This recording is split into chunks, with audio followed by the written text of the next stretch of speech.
Welcome back. A while ago, somebody watched the unboxing video of my used Proxon milling combo and bitterly complained that it was not really an unboxing video because it was used and it came out of the backpack in which I carried it home. So for that person, you know who you are, a real unboxing video today. So let's dig right in and open this thing up. It will be disappointing because there's 2 times the same item in here. So yeah, I'm sorry. And of course it's an Amazon box, so there's also a lot of air. And yeah, 2 times the same item. So I put one away. Put that on the desk. We will have a detailed look in a second, and I put the rest away. Now, let's start. So, we have here a FANTEC external 3.5-inch HDD USB 3.0 case. Nothing special, but for the fact that it also has a eSATA, so external SATA connection. And of course, the internal SATA is SATA 3 6G. Yeah, everything else is marketing, but for the model number, DB-ALU, so aluminium or aluminum, whatever, 3E 6G. So 6G SATA and 3E, I think that's black. I'm not sure. Same marketing bubble on all sides, so yeah, no new information here. Oh yeah, it comes with a USB 3.0 cable and a SATA cable and a manual and a stand and rubber bumpers and stuff and power supply. Okay, dimensions 32 by 121 by 193 millimeters, not inches. Sorry guys. Some more information on the back. So it claims to be compatible with SATA disks of type 1, 2 and 3. Yeah, 3.5-inch SATA disks should fit in here. USB 3.0, 2.0, 1.1, the usual stuff. Nice feature, it has a real on-off switch at the back and the power connector for the wall wart, the eSATA connector, a blue status LED, and of course that big clunky USB 3.0 connector. But enough about the box. Let's unbox it now. And yeah, the box is not sealed. It just opens up. And we see, oh yeah, it's much bigger than on the pictures, huh? An aluminium case. That's good. It's really like, yeah, advertised. You can't see it because of the reflection. We will unpack it and yeah. In the basement we find the advertised USB 3.0 cable, not too shabby. A stand, okay. Stuff, I don't know, we will see. The wall wart, which weighs nothing and has a green LED here, which we will see probably too in the future. 12 volts, 2 amps, just if you're wondering, the usual. Screws and yeah, okay, the rubber bumpers they included for the case are not worth talking about, but screws and yeah, the promised, and it looks very nice, eSATA cable. Of course, manual. And a guarantee card, manufacturer warranty, of course. And that's the content of the manual. Title page and then a hardware installation guide. And you get that in 6 languages. So, maximum zoom on the hardware installation guide. So, step 1, open the enclosure. You will see the internal structure of the enclosure. That's great, but they don't tell us how to open the enclosure. And there's an arrow, maybe there's a hint. Step 2, push the HDD toward the electronic board and make sure the SATA connector is well connected. Yeah, okay, we can do that, I guess. Step 3. Screw the HDD on the array tightly or use the HDD fixing pad. I guess these were these thingies I was wondering about. Step 4. Close the enclosure and screw the rear cover back. Screw the rear cover back. We didn't unscrew anything here. But anyway, after that, the assembly process is now accomplished. Accomplishment. You are aware why I bought 2 of these, aren't you? So I can do a retake if something went wrong during the unboxing. But so far, the other box is still untouched. I'm joking, of course. Just mentioning it in case you haven't noticed, because I'm German. Yeah, there is some reddish, semi-transparent stuff, and there are 2 screws here. So let me see if I can find a good screwdriver. Okay, that's Phillips number 1, just because people are always asking about such things. And the screw is coming out easily enough.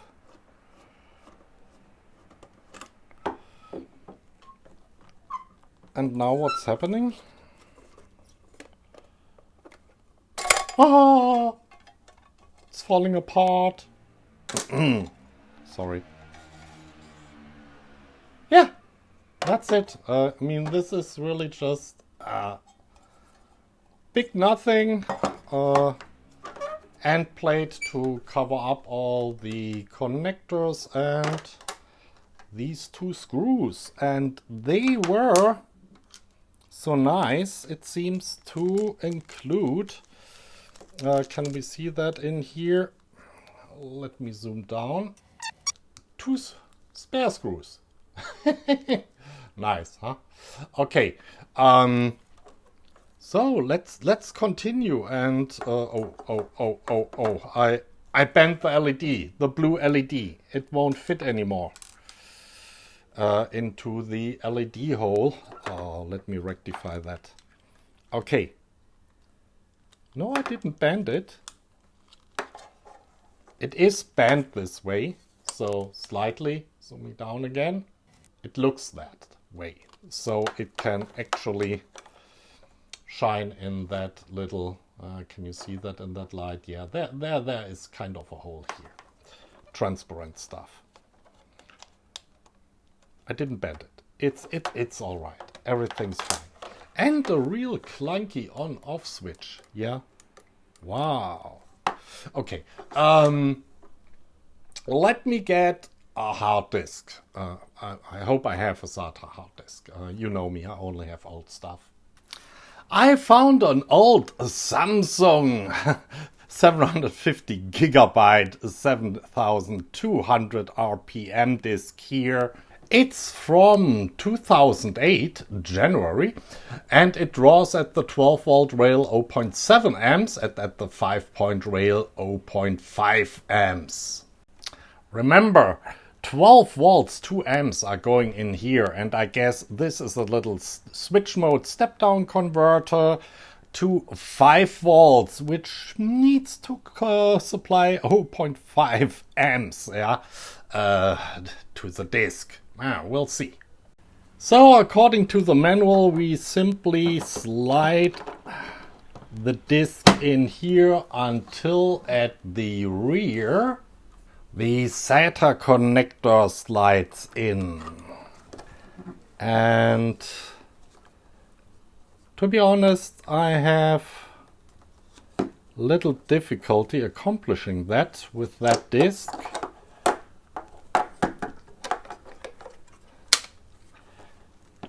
Because too dark.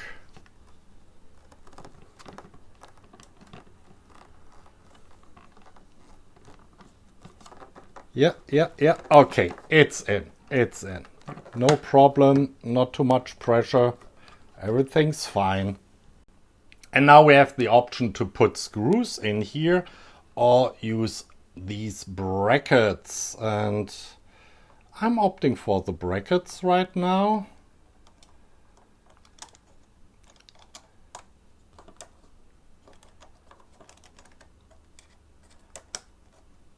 Okay, that was not too bad. The other side.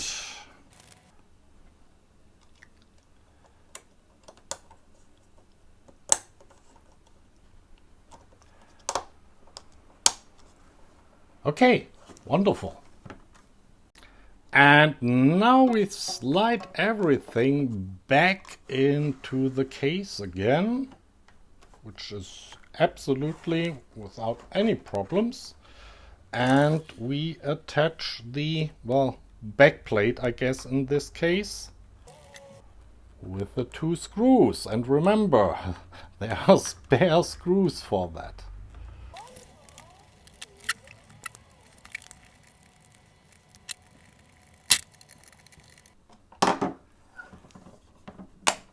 Ah, okay. There was a little snap at the end, so all the backplate elements actually snapped into the backplate, and now we're almost done. Just because they were included, I will put on the rubber feet, which are really, minimalistic affairs, but I guess they somehow will do the job. The rubber feet, they do their job, okay, it's reasonable, but, and this is, the stand is padded here inside. What I will use most of the time, I guess, is this padded stand, which is not a perfect fit, okay, but it kind of works. Okay. Time to connect that thing and light up that blue LED.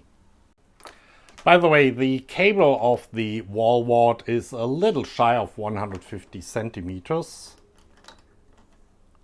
And power. Oh, it's blinking. The USB 3.0 cable that came with it is really thick and chunky, quality, almost 6 millimeter in diameter, but only 1 meter long. So this would go up here, and now I fetch my notebook. Now you can't see the LED anymore. Here's the LED. Now I fetch my notebook and we connect that thing and see if Windows recognizes it. Okay, you can still see the LED is blinking, and now I'm plugging that in. Please note, my notebook does not have USB 3.0 ports, just USB 2.0. Okay, I don't know if you heard that, but something happened. Yeah, the LED is steady now. I heard some clicking noises from the hard disk in here, but I still don't see the hard disk. Oh, it's doing something, and there's my hard disk. Wonderful. Okay, this is an old hard disk out of somewhere, so we don't have a look at the files here, but yeah. Really old, 2011, just the folders. Anyway, that worked fine, but now for the eSATA connector here. The SATA cable that was in the box is also absolutely massive, about 1 meter in length, 3-4 millimeters thick, and about 9 millimeters wide, and it goes, if I'm not wrong, here into the back. Now you might wonder, why would you need an eSATA connection in this day and age? As it happens, I have an old QNAP NAS, 4 times 1 terabyte in RAID 5, so 3 terabytes total capacity, and I'm backing that up on an external 3.5 inch drive. And yeah, currently I have these wonderful, really sturdy, we have a look at it in a moment, ZALMAN cases.